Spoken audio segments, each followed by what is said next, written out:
So is this haircut a pre-fight ritual? You always do a haircut before a fight? Yeah, I mean, I think a lot of fighters do. Yeah, you just wanna. I don't know. It's just something I've been doing forever. I like it. Is it a because you know you're going to be on TV thing, or is it like a cutting away the old, starting the new? Nah, I just always do it before I get on TV. I typically have one right now, but I was in a rush leaving town and I didn't have time, so I got my brother's barber up here that I'm gonna use. So now for the important stuff. It's been a year since we've seen you. Can you talk to me about what you've been up to in that year? Uh, lifing, lifing. That's about it. Just still in the gym training.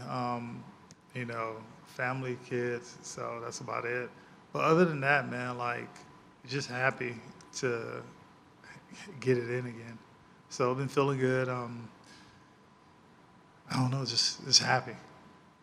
Did you need that time off, do you think, or were you kind of eager to get back during that time? Um, in a way, it was a blessing just because like my people don't understand like this game, especially early on in my career. Like I was involved a lot.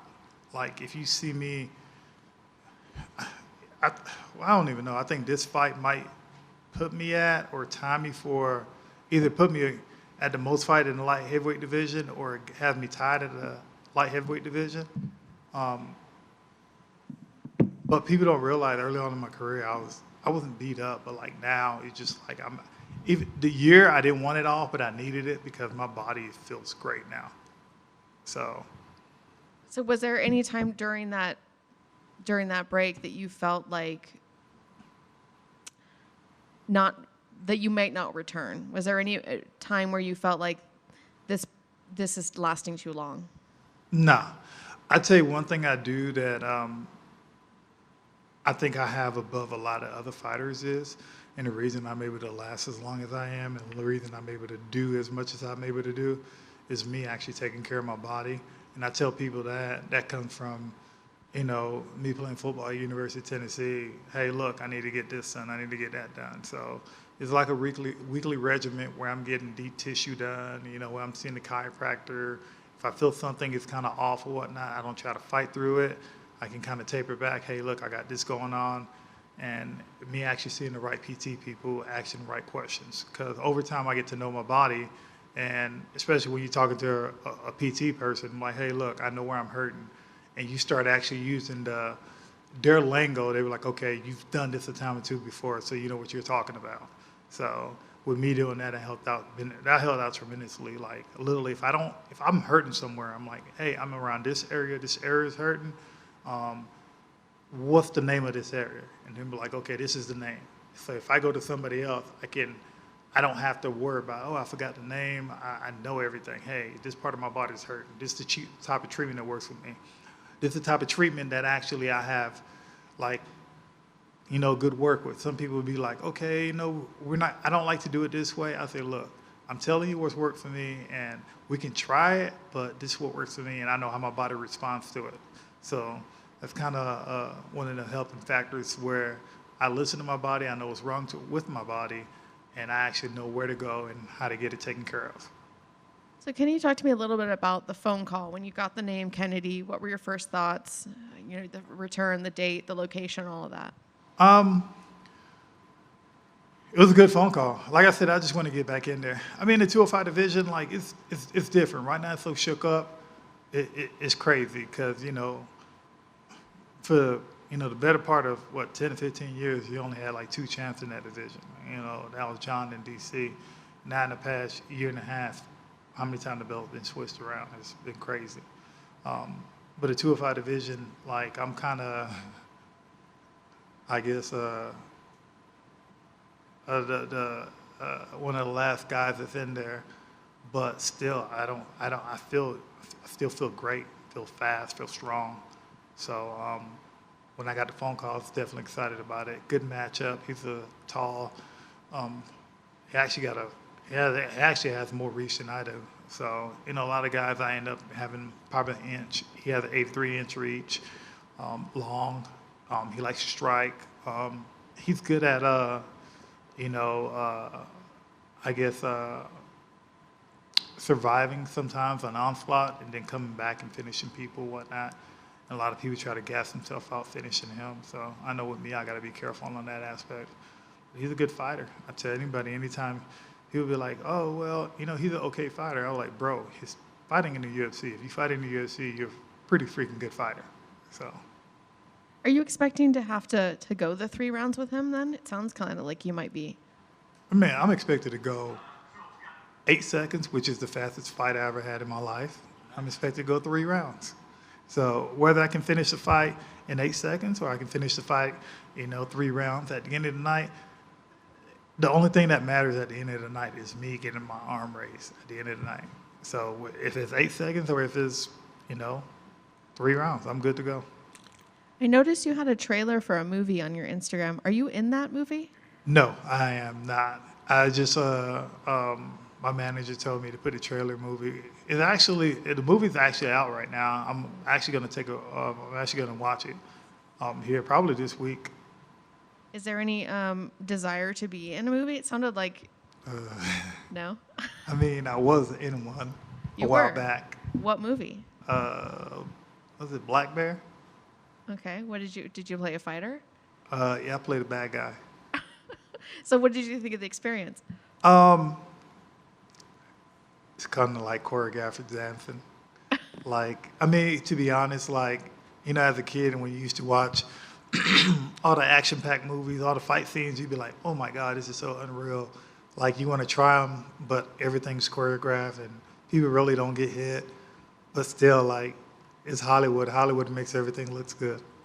Have you seen the trailer for Connor's movie, Roadhouse? I've seen the trailer, so that was pretty good. Does it look authentic? Because I think a lot of people think it looks cheesy, but I mean, it's a movie. Like you said, you're not really getting hit. How much? I don't know. I've seen the trailer. I have to. They show the fight scene, and basically the clip goes off somewhere else. So I've seen it.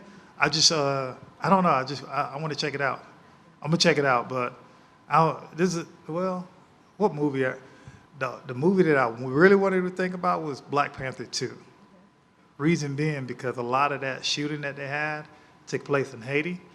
I'm Haitian, so I saw the transition. I saw the back lingo of everything and whatnot, and that was actually pretty cool. So that might be a career you're gonna look into. I'm just saying that would have been a movie. I'm not saying it's a career, but I'm just saying that would have been a movie I would have been in. I would have wanted to be in. Awesome. But, Last one for me. You already mentioned that the 205 division is kind of in a jumble right now. Just curious what you think of the upcoming fight between Alex and Jamal. The thing about it is, I think a lot of people, Alex is, you see, you've seen all the memes about Alex, always have the purple face or whatnot. And the thing about Jamal is not phased. I mean, he's coming off an injury, so that's going to be a big thing. And Alex got some mean calf kicks and whatnot. I don't think this fight will go to the ground at all. Jamal likes to strike. Alex likes to strike. Jamal hits hard. I fought him. He hits hard. And the thing about Jamal is he's not the type of guy that's going to just, give up. You can tell he's not going to be the guy that give up. So it should be an interesting fight. It's going to be a definitely, back and forth type deal. But I think the conclusion of the fight is going to be, I think how Jamal is going to trust his body or whatnot. Because, sometimes it's his first fight from coming off an injury, and he's been out for over a year. So, and Alex actually been active in the 205 division, and he stays active. And he's I don't know how the hell he made it down to 85. I'm still, I don't know how the hell he made it down to 85. He probably has a twin brother that's much leaner than him. Probably so. Yeah. Bruh. I'll be looking at him, I'm like, how do you make it down to 85? And the next day, he's 215, 220. So it should be a good fight, though. It should be a really good fight. I'll definitely be watching. And you mentioned, there had been some long-standing champions before that. Do you think either of those men could become a long-standing champion, or do you think they're kind of not quite the John Jones type? Well, that's the thing, though. I think right now the era of mixed martial arts is really good striking right now. And again, the game evolves tremendously because you get guys I don't know, you get champions like 15, 20 years ago. at this weight class right now, it would have been hard for them to be a champion. Because, I mean, it started off with, like, aggressive type strikers. Then the wrestling came into play. And then basically, like, well, not, it started off with jiu-jitsu, then wrestling, then striking. Then now people defending takedowns really good and striking's going off. Like, you've seen a lot of highlight knockouts now. You've seen good grapplers. You won't even say people are grapplers anymore. It's more like a hybrid type style where you have the jiu-jitsu and wrestling hybrid. It's just hybrid together. You used to have straight jiu-jitsu guys, and now you have jiu-jitsu guys who turn into wrestlers and stuff. So, you know, the aspect of this game is, if you really look at it in the past, like even in the past, like 5-7 years, the game changed tremendously. Like just from evolution-wise, from striking to the striking game has gotten a lot better. And people don't realize too, like even like 15 years ago, you had a guy could have been the age 15. 15 years ago, he's 30 years old now. You know how much time a kid was spending in the gym?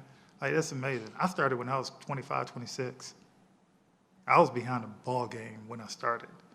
So, and I tell people too, where when I went pro first, I tell a lot of guys in my gym, when I was fighting pro, like some of these amateur fighters that you see fighting now, 15 years ago, they've been wiping the floors on pro guys. So the game changed tremendously, and it's going to continue to change too. So.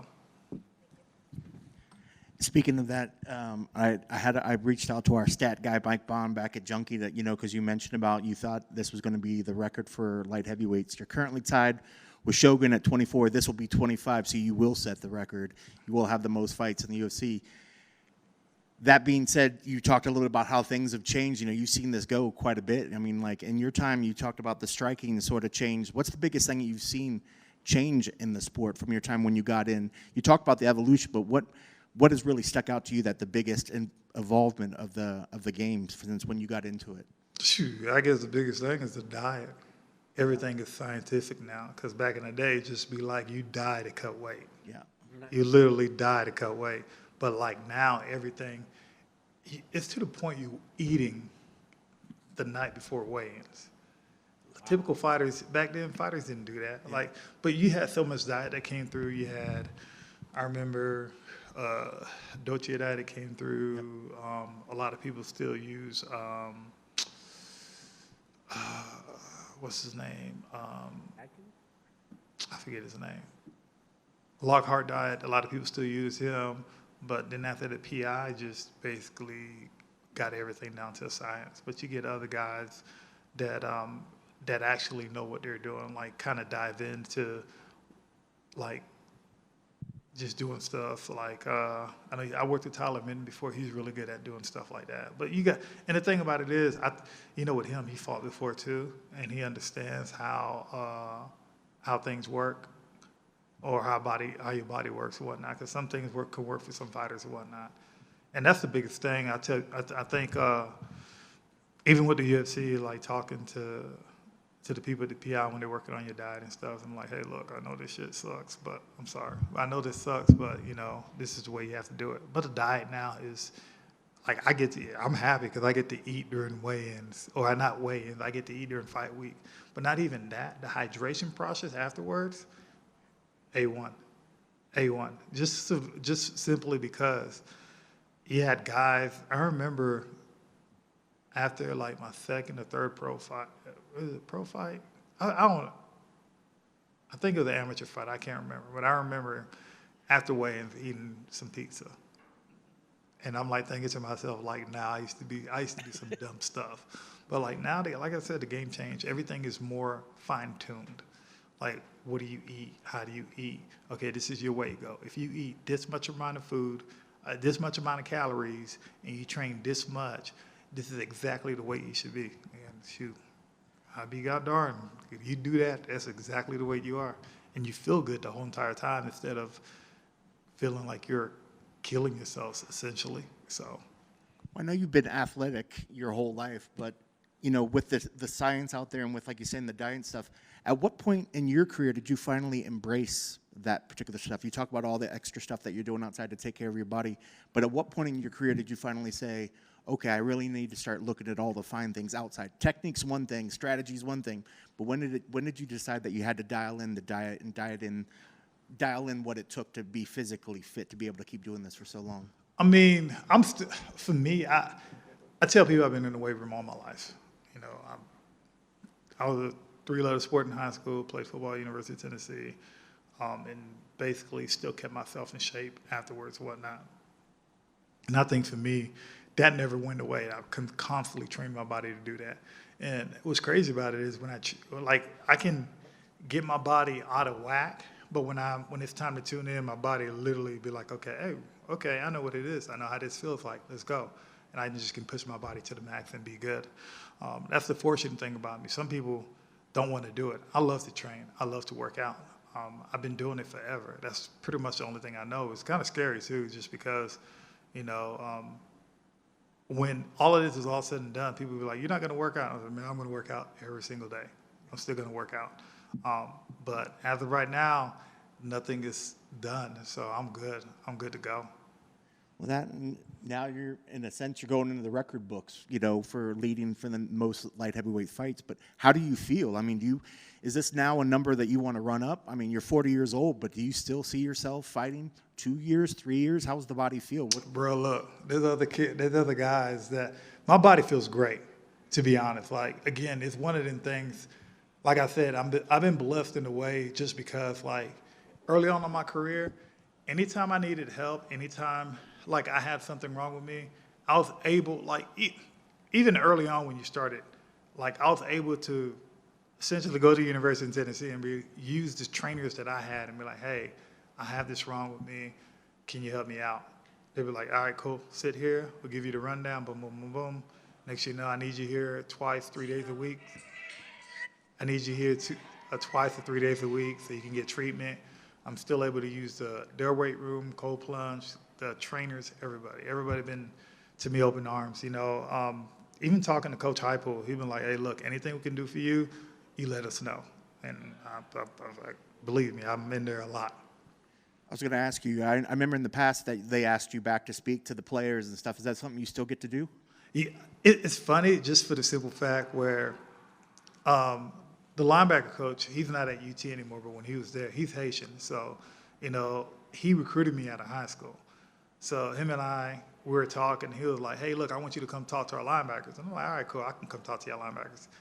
And he went from talking to the linebackers, and like 2 days before I come talk, he was like, hey, Coach Hypo needs you to talk to the team. I'm like, what?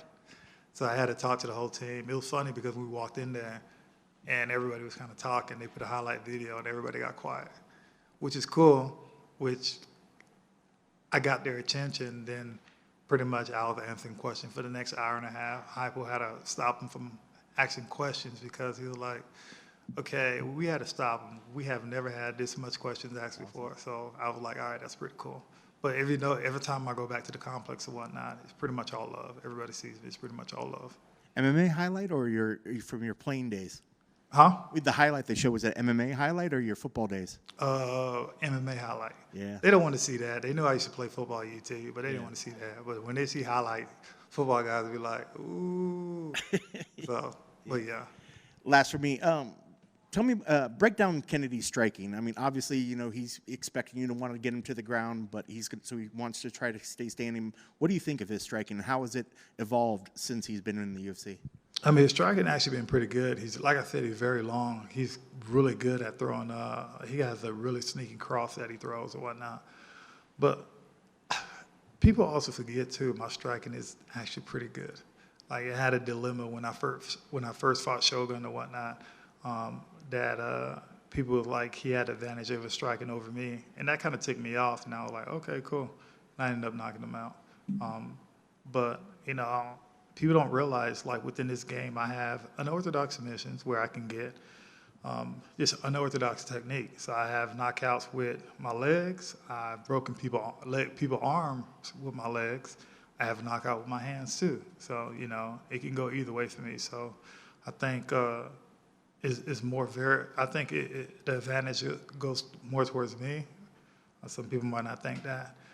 Kennedy, like I said, he's good. His striking is good, but I think mine's a little better. And we know you're going to be looking for the Von Preux out there as well. Man, I got so much other crap I can get. I got so much, like my transitions, the way I've been feeling lately, like that right there, that right there is something I can do with my eyes closed. I don't like, it's automatic. I don't have to think about it. I can do it standing up. I can do it pretty much anywhere. So, I don't have to even think about it. You grab my head, I know where to go immediately. So, and if you grab my head, you just know that there's a likelihood that I'm going to beat you to wherever you need to go. So. Last, keys to the victory. What needs to happen to make sure you get your arm raised on Saturday? Me, just be me. The way I've been training, the way I've been feeling, the way I've been training, the way I've been feeling, the way everything just been clicking together. Just continue that. I'm just kind of hold on to that. Once I hold on to that, I'll be good.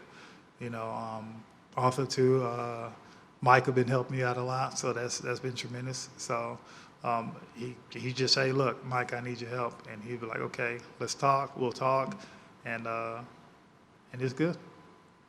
Best of luck up there. Pete, thanks for taking the time.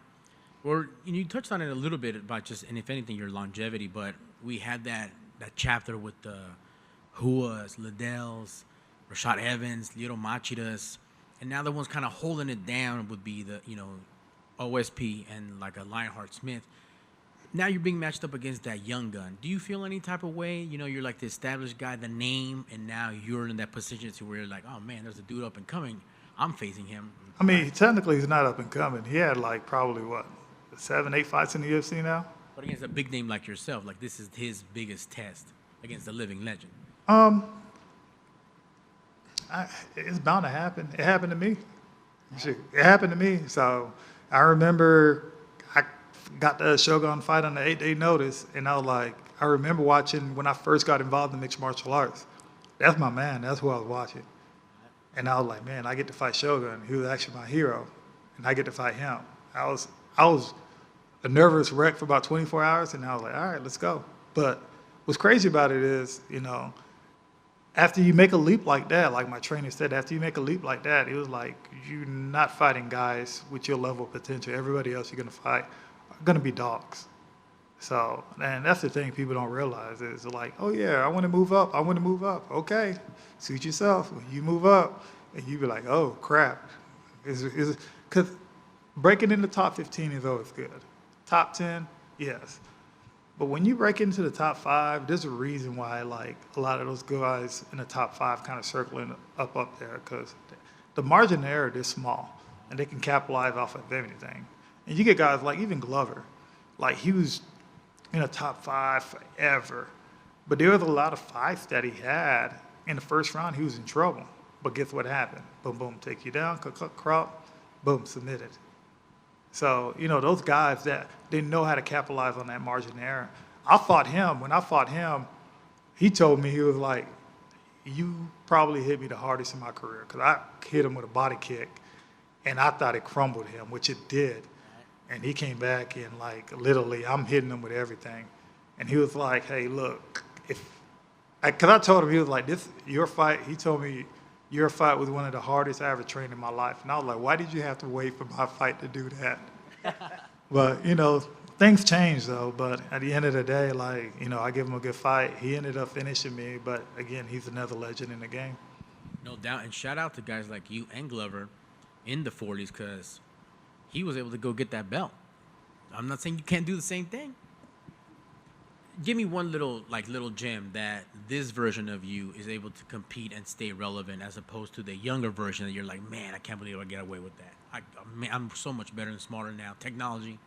Well, it's not so much of a technology. Like, people don't often understand. Like, the game of mixed martial arts is a physical game, but people don't realize how much of a mental game it can be. Like, Dustin Poirier was talking about that the other day.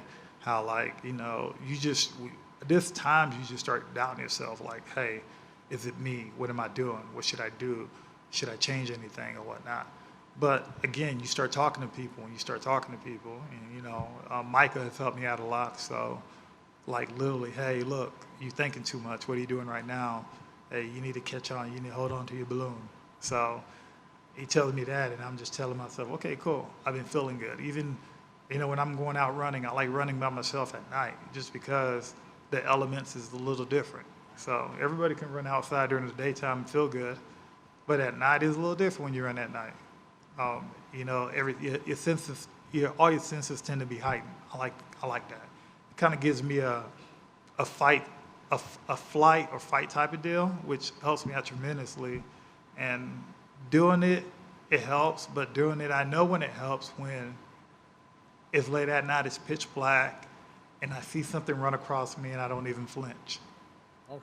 That's when I kind of know like I'm in a zone now, and I'm like, all right, cool, I'm good.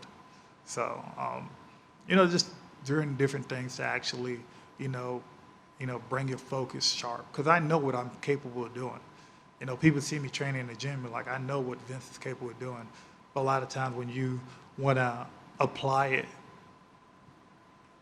to in the octagon or whatnot, sometimes like the nervousness gets to you or whatnot. And I've been doing this for a while, but it happens to everybody. Dustin Poirier had been doing it for a while, and he was like, man, my head was just jacked up. It happens to a lot of people. So if you get the right help for it, you typically end up being good. Hey, that's awesome. Thank you for sharing that, and just even the fact that like a true mixed martial artist to get dialed in, even knowing how to do that, that's a big one for you, my man. You touched on something earlier that I don't hear about much. We don't really hear people talking about, that recovery. Why do you think there's a lack of education in that? Because that definitely will prolong your career, but you don't hear people go in on like, oh man, I got this way to heal up, this way to listen to my body, the deep tissue massage, yoga, Pilates, whatever. You don't hear that. Like, are people not educated enough on recovery? I mean, you got to think about it too. A lot of fighters, when they came into the game, they didn't really come with anything. They didn't came with any. There was only a few fighters that came in with certain type of deals. Like, well, I need to get a deep tissue, I need to get recovery or whatnot. So everybody used to just grind or whatnot, and it's kind of a good thing with the PI came into play. Like a lot of fighters started knowing about that now. So that helps out a lot, especially the people, the guys at the PI, when you with Heather, Bobby, and all of them, they know what they're doing. Like literally like, hey, Bobby, I got this wrong with me. Like even when I used to talk to Heather, what do you think about this? Doing a full body assessment on you, and you'd be like, okay, this is where you're lacking at. You're tight on this, so we need to focus more on this. We're going to tailor your workouts around here or whatnot. So, I mean, they know what they're doing. So that helped out tremendously. But even beforehand, I used to call and be like, hey, what do you think about this? Hey, what do you think about this? I'm always asking questions, especially when it comes to like recovery type, whether it's doing dry needling, whether it's doing shockwave therapy, whether it's doing fascial stretching and whatnot. I'm always asking the question. Anybody asks me about something, I'm always asking them about it. Awesome, man. Well, good luck on Saturday. Can't wait to see you and the new haircut. Appreciate it.